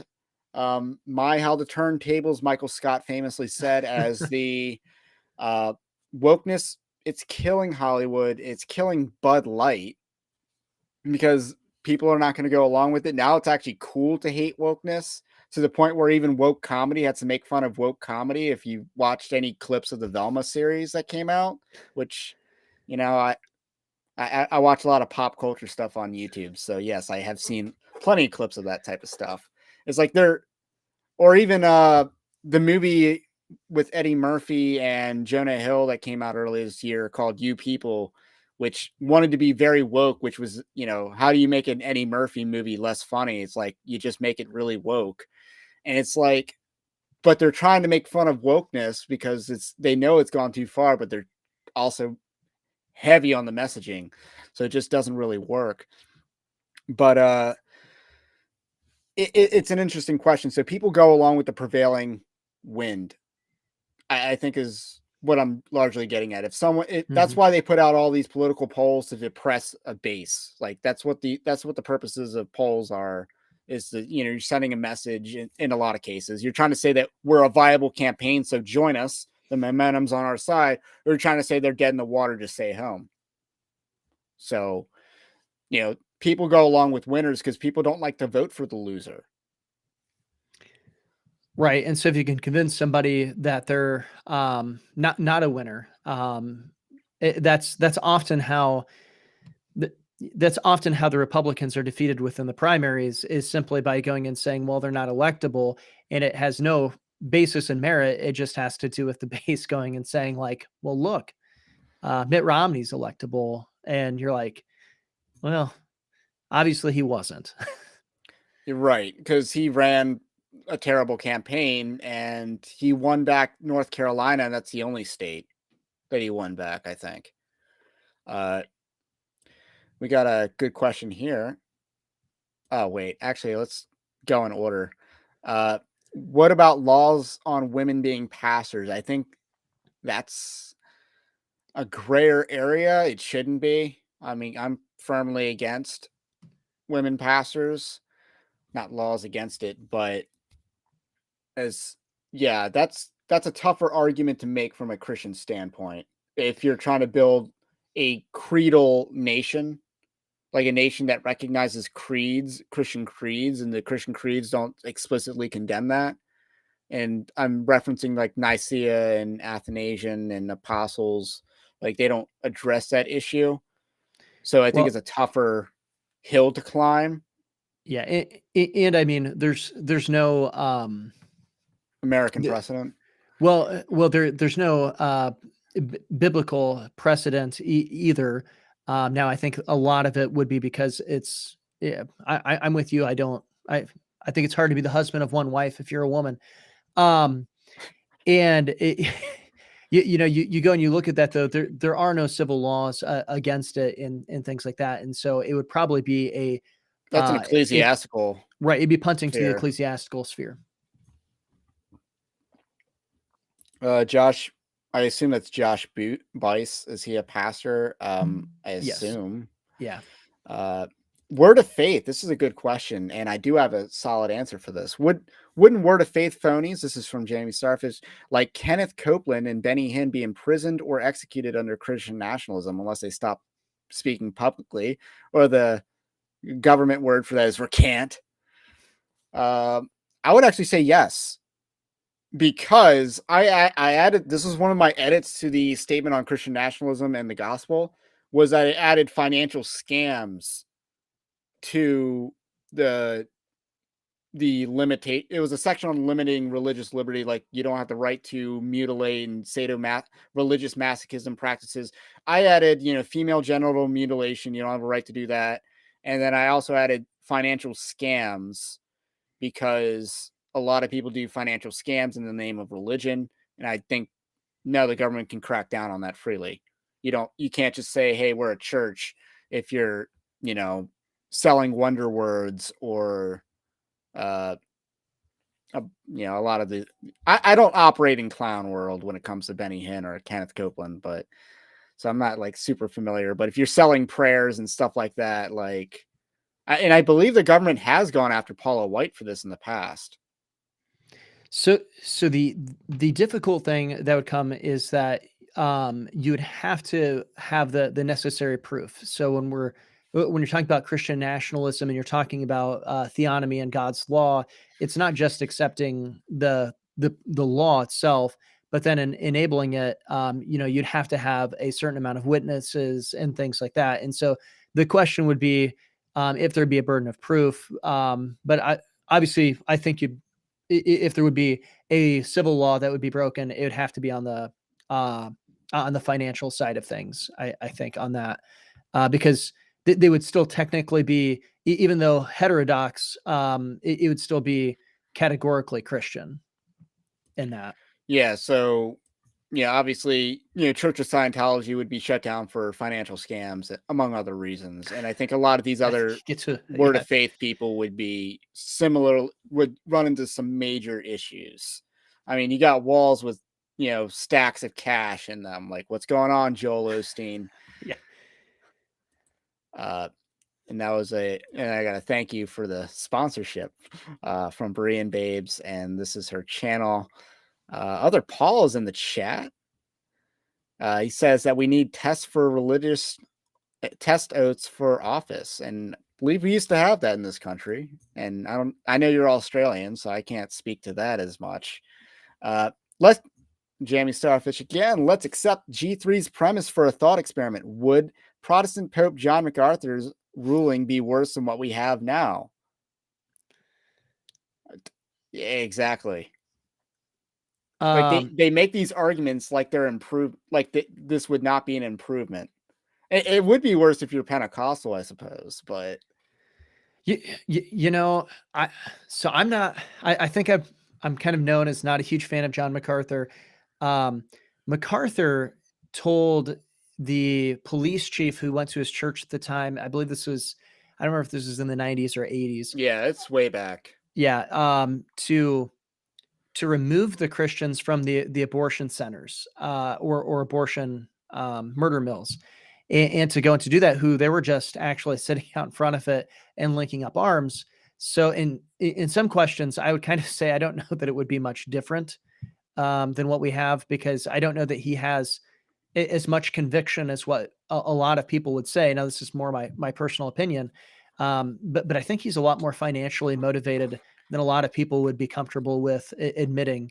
I think you can see the opening of the church oddly would kind of align with how much money they took from the government that they said that they gave back. But They did say that. They got their money really late, though, which was odd. They were an outlier in that direction because I charted all of this stuff way back in late 2020. So, but I don't think that if the G3 guys, I think the G3 guys would think that it'd be better.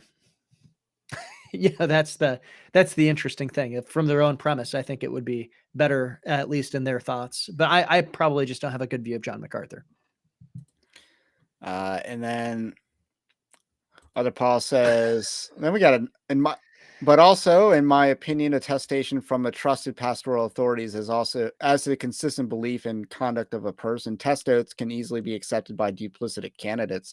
And we see that in seminaries. You give them an oath, and you even give them, they probably need letters of recommendation to take a job. And you still got people teaching heterodoxy in seminaries. Simple Fit has a pretty good question. Women being silent in church in accordance to the law? No. Is that not what is stated? So is that basically asking whether Christian nationalism means that the government would enforce this? So the way that I would understand Christian nationalism is that the state would be subject to the church within the concept of going, and the church can correct the state, and when the state gets out of line, the church can come in and hit the state over the head, kind of like Nathan did to David. But it's not that the state can go in and enforce certain laws to the church unless it's outside of what we would call Christianity. And so I would say that the state wouldn't have an interest in that, because they would be going and giving that to the sphere of the church. Yes, I would also agree that this is a church sphere issue, and that the religious abstination is a doctrine that we have in our legal system. As far as like churches are very hesitant to weigh courts are very hesitant to weigh in on church issues for this reason, because they don't want to make religious determinations. So if a church, and that would actually be the state overstepping its bounds. So Christian nationalism recognizes that a state has their domain and the church has their domain. And especially when you're talking about behavior inside of a church, that is a church's duty to correct that, not the state. Yeah. Good question, though. Yeah. And I mean, the state has the sword, the church has excommunication. It'd be more of an excommunication type punishment. Anthony says Pope MacArthur succeeded by Pope Bockham. I'll tell you what, I wouldn't argue with that Pope. That's for sure. I think he'll be Zambia's Christian Pope, or the Zambian Pope, because that's where he's at. Like, not even in the United States these days. Uh,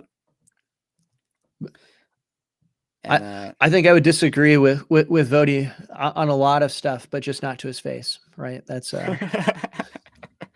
if Joseph Smith would have been executed as a false prophet, think about how many people would have not been deceived. And again, the Mormons were driven out of New York and then Missouri.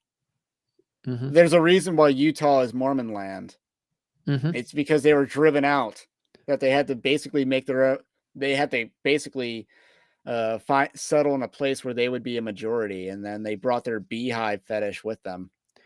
Well, and it's kind of hard to believe because of the sexual immorality within our nation today. But the Republican Party, a lot of it was founded on standing up against polygamy, which is being pushed, of course, by Mormonism.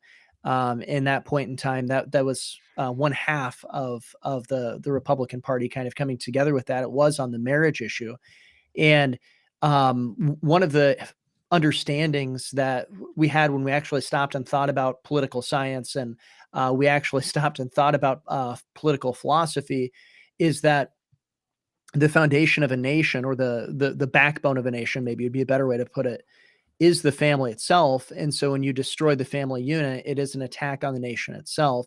And that's why there would be such a stance against polygamy. Even in the early Roman Empire, before they went completely crazy and completely, into immorality, but while they're on that build and they were strong, it was the idea that adultery was viewed as treason, because the family is the strong point in a nation. And so that's kind of one of those ideas that also needs to come in and look at that. But I think that would be one of those arguments with Joseph Smith, against Joseph Smith. There is it's interesting that you bring up the early Roman Empire, and if you look at like the decline of the Republic, was very much, a time of immorality and debauchery, even by Roman standards, which is why they debate whether, Caesar was a result of that versus, the fact is, if you look at Caesar's character, he's actually more aligned with Roman values of that time than, a lot of his detractors. So, and again, Caesarian politics, that's what the Christian prince was supposed to represent, was that, someone who represented Christianity and also spoke to that for the people. Other Paul says, sorry, the Protestant Pope is the new chair of GAFCON, the Anglican primate of Rwanda's most Reverend Laurent Mbanda. See, there are Protestant popes out there, and I'm actually against the idea of a Protestant pope. In my upcoming book, I have an entire chapter about why we should not erect Protestant popes, and I do name drop John MacArthur in that chapter, actually. And again, the G3 people accusing other Protestant groups of wanting a Protestant pope is supremely ironic in the American context, because I don't think, like, maybe Tim Keller to some degree, but I feel like the people that are in Tim Keller's camp also like other teachers as well that are woke. But the John MacArthur people love them some John MacArthur. Yeah. And no one is his equal. Right. It's not first. And I know I'm drawing a generalization and a caricature, but that it's true to some degree. It's true to some degree. And I'm not a John MacArthur hater. I'm not a John MacArthur fanboy either. I know you've apparently admitted you're not a huge fan of John MacArthur, but John MacArthur has gotten better on this specific issue, but he's done so in a way that didn't really flow down with the G3 and a lot of the other people. So I think it's interesting to see what his actual position on. But you brought up the idea of them posturing because they, admittedly, in the next 10 years, we're probably not going to have John MacArthur alive, statistically speaking. Mm-hmm. So who knows? Well, and I mean, Sproul's gone, and as well was, a huge hit to that crowd, which is kind of a thing. And so Sproul and MacArthur, who's going to fill that void? within that. I think there's a lot of posturing going on Right. there. So turf wars is what we're at. Mm-hmm. And I do think that's what's going on. I think was it 80 Robo's made that point. Because he's putting out some of his best content in the last few weeks. And he basically talked about, these guys are, basically it's a turf war that we're going to be the big Eva now. We're going to be the leaders of the resistance. And they're fighting a decentralized movement, and it's not going to work, is largely the point that he was making. But I think, yeah, Scott Annual ain't going to cut it. Yeah, and I mean it's fair to also bring up.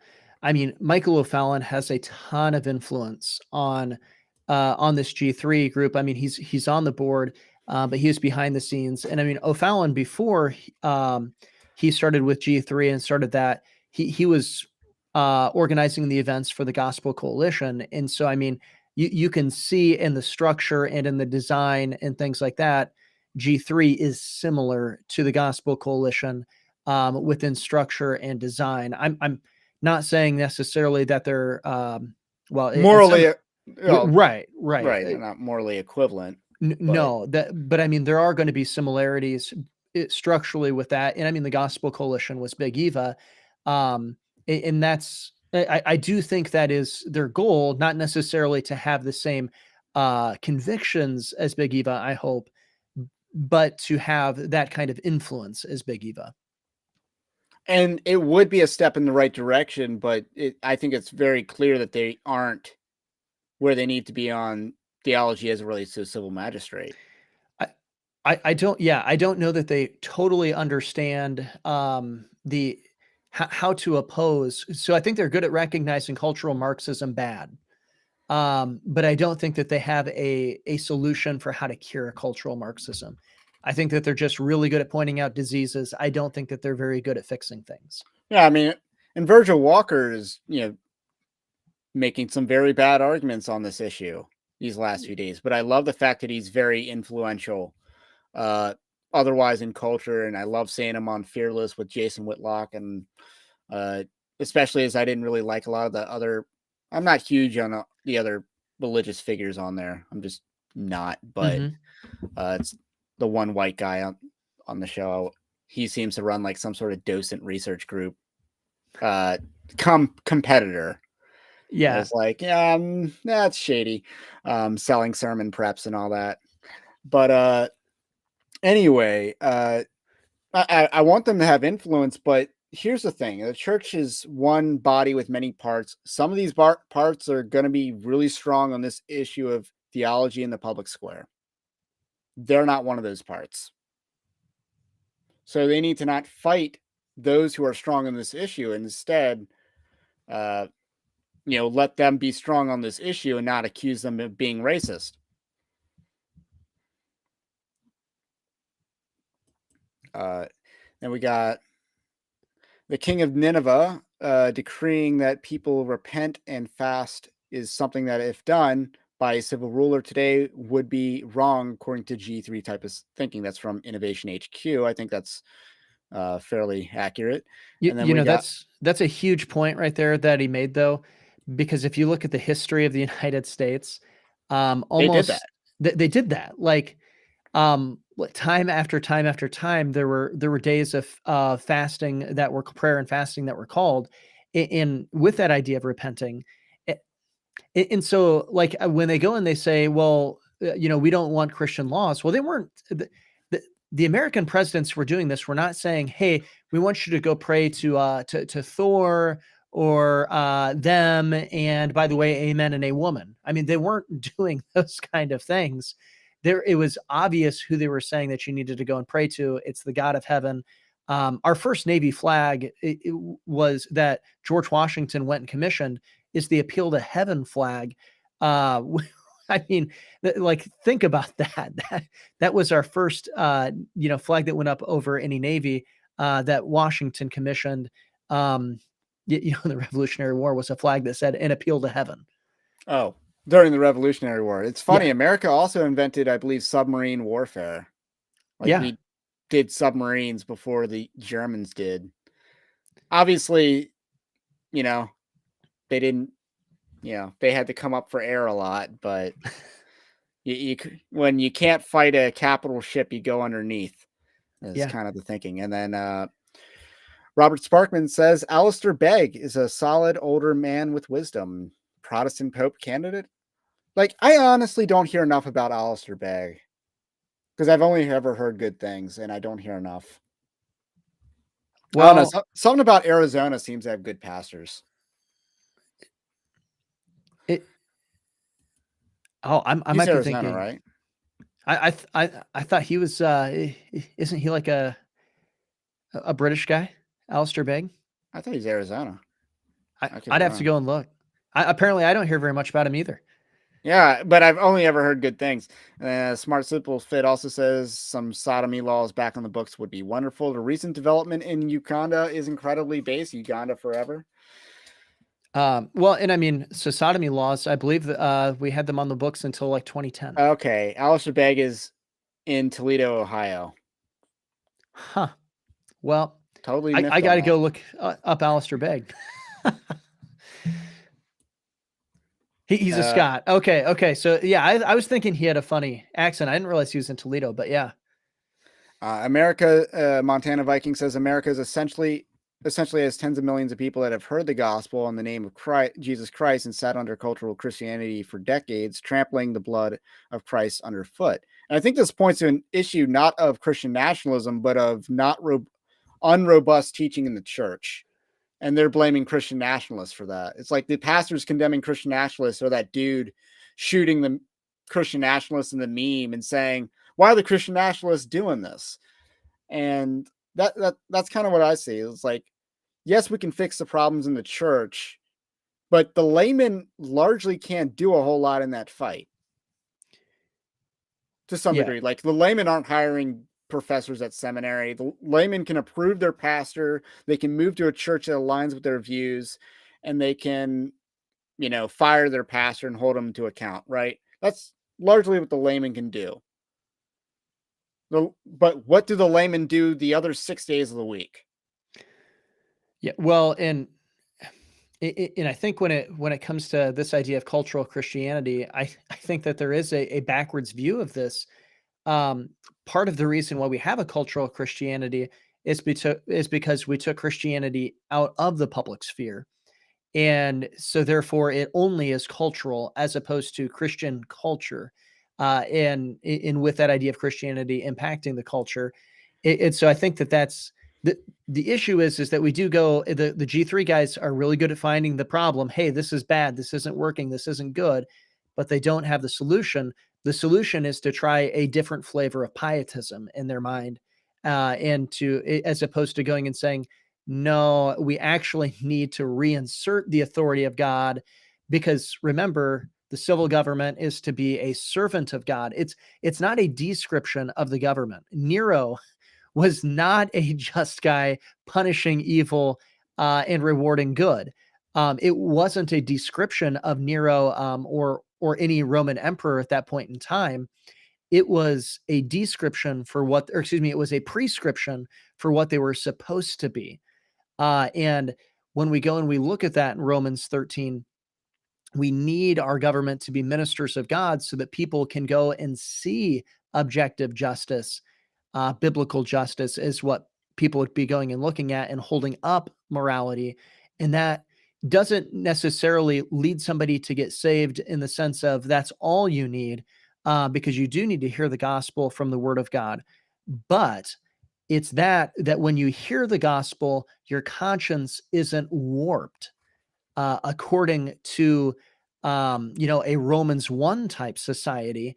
And when your conscience is being properly formed by family government and by civil government, that gospel has great fertile seed, or that a great fertile soil for that seed to go into and plant itself. And that's the role of civil government, as part of it, is to go in and do That's that. what And we've so, seen throughout history. right. Like, And people that's think that the gospel was just simply preached and Europe converted. Well, that happened, but there was a point where a critical mass was reached, where a Christian ruler basically went Christian nationalist, And it happened with Rome. We can argue the merits of Constantine, but we can't argue that Constantine wasn't impactful in the Christianization of Rome and what basically made Rome basically sent the Greek pantheon the way of the dodo bird. Mm-hmm. That started with him. I mean, you could say it started with Jesus, but obviously that The historically that was the popularization. Yeah, right. the So we don't Christendom. need, and I think Montana Viking is saying it cannot be fixed without regeneration and repentance, Right. and obviously the fruit of the Spirit and the sanctification of Christians. I think the question is how much of the population needs to repent or be regenerated in order for us to fix a lot of the issues that we're seeing right now as a society. Yeah. Well, and I I think think the answer. nationalists are saying not as many. We just need a committed minority. And maybe the G3 people are saying more than a super majority, 50%, over Yeah. 50%. Well, and I think that, scripture is clear. It's if my people who are called by my name, it would be the true Christians who need to go and to repent. And that's the thing that I think that we do need to understand is that the reason our nation is where it's at is not because of Satan's dominion. It's not because of Satan's kingdom. He has the gates of hell. It's because Christians, people who are called by God's name, have not repented, have not done what they're supposed to do, and we haven't spent time personally repenting. And when you spend time personally repenting, you go and you call out that repentance. Even if you go and you look at for other people to repent, but you go and you look at even Nehemiah, where the walls were rebuilt. I mean, that's a big part of Christian nationalism right there, right? As Building national walls. security. Yeah. And but it came with a cupbearer repenting. The issue that I think that we see is that there's not much repentance anywhere in the United States. Yeah. So the last question I want to talk about is the connection of, probably should have talked about this earlier. When we were talking about presuppositional and classical, because this is kind of in the same vein as like the way I see it, like the connection between eschatology and Christian nationalism, where that plays into the debate. Because the way I see it, there's a lot of post-mill people that I think are unironically affirming the accusation that you have to be post-mill to be Christian nationalists, and they're doing that to recruit, in my opinion. They want to advance post-millennialism, which is probably the least popular theological eschatologic camp of eschatology. If we were to do a poll of this country, it'd be bottom 2, I think. Yeah. And At least be in the bottom 3. I know that for sure. right. Yeah, if you want to include camps like preterism and stuff. But to me, it seems like the people that are most hyper focused on linking eschatology to Christian nationalism are dispensationalists. Sorry, Dispensational premillennials. Who are least Who are sorry. most attaching the debate of Christian. They're most attaching Christian nationalism to an eschatology. I see this from the Right. G3 camp, from the Right. John Which, MacArthur yeah. followers. Yeah. So that's interesting because both so I'm personally a dispensational and premillennial. Pastor Kerry Gordon would be both premillennial and dispensational in going and looking at that. And of course, we've both written books that I think would be categorized as Christian nationalist books. Right. My point isn't to say that all, but I am just pointing out the only people that are really doing it at all have this theology. Right. Or well, this view on the end times. So one of the things that I've had to deal with, and this was in going and saying I see the merits to theonomy. I'm a theonomist, and going and looking at that is I had people accusing me of you're changing your eschatology, you're doing all of this and that, and I haven't changed my eschatology, and it's because I don't believe that eschatology at all changes what our responsibility and what God's standard is. It doesn't change those things. Now, it might be one of those things that explains at times why we're not on the trajectory that we wish we would be at, but it doesn't change any obligation at all. And if we're going to go and to look at occupy until I come, which is a statement that that everybody except for perhaps preterists could go and accept. Um, we look at that and we're going, well, if we're going to obey that verse, that means we're going to be going and until Jesus comes back, doing everything in our power to obey him and to get more people to obey him. Whether that's, whether you're mill, post mill, or pre mill. And so that's where I would say it's dangerous to attach an eschatology to Christian nationalism. But I do think that's going to be an interesting debate going forward. If that ends up being the case, I don't foresee that being the direction of Christian nationalism for what I see at the moment. Yeah, I think that's a mischaracterization that I see from people in John MacArthur's camp who are very heavily in, the G3 people. They said, neither neither John MacArthur nor John Piper would affirm postmillennialism or Christian nationalism was not. I think I flipped the verbatim order, but they said that in the Josh Bice article, and it's like, well, you don't have to be post mill to be a Christian nationalist. And again, John MacArthur pre 2020 was not someone you want to be citing on civil government. And then John Piper is not someone at all that you want to be citing on civil government. Yeah. Well, yeah, So I'll just let the robbers and rapists rape my family because I don't want to shoot them. That was such a bad article. Yeah. And that was just one line. It's like, you think those are positive examples? I mean, yeah, the John MacArthur example was positive, but you didn't provide that caveat. But so, yeah, I think that's the last topic that I wanted to cover was the eschatology, end times at the end, right? But yeah, I mean, I don't see the connection, but I do see some people in a particular vein doing that because, Steve Deace, you're from Iowa, so you're probably familiar. Yeah. Steve Deace has said on a couple of occasions that I remember, he talked about how post-millennialists are the hardest to mobilize politically because they're such purists. Whereas the people with the pessimistic theology, the dispensationalists will just do it because, they know it's the right thing to do. Yeah. So I think that's pretty ironic, but yeah, and I think I think that is kind of ironic when you go and you look at that. And now part of that is because the post mill crowd is so patient, right? So the problem is when you go and you look at the pre mill crowd, falls into pietism. And Pastor Kerry Gordon goes over this in his book, A Storm, a Message in a Bottle, something I'd highly recommend for people to read. But the pre-mill crowd falls into pietism when they go and they say, Jesus is coming back, so we don't need to worry about anything. Instead of going and impacting politics, they're going out and trying to jump up every morning to see if they get caught in the rapture. And then you have the post-mill crowd. You've got they don't get involved in politics or involved in the way that they should, and they fall into pietism because they're so become so patient. Yeah, I haven't read it, but I have the book. Oh, you should read it. You should read it. That's I am terrible at reading, but I do have that book because I got it when I ordered the Christian the Enemies Within the Church. Yeah. So you get a signed copy then too. That should be signed right there in the cover, I think. No, I don't think it is. I don't think it's not. Gave that much. No, it is. It is signed. It is. Yeah, now I gotta read it.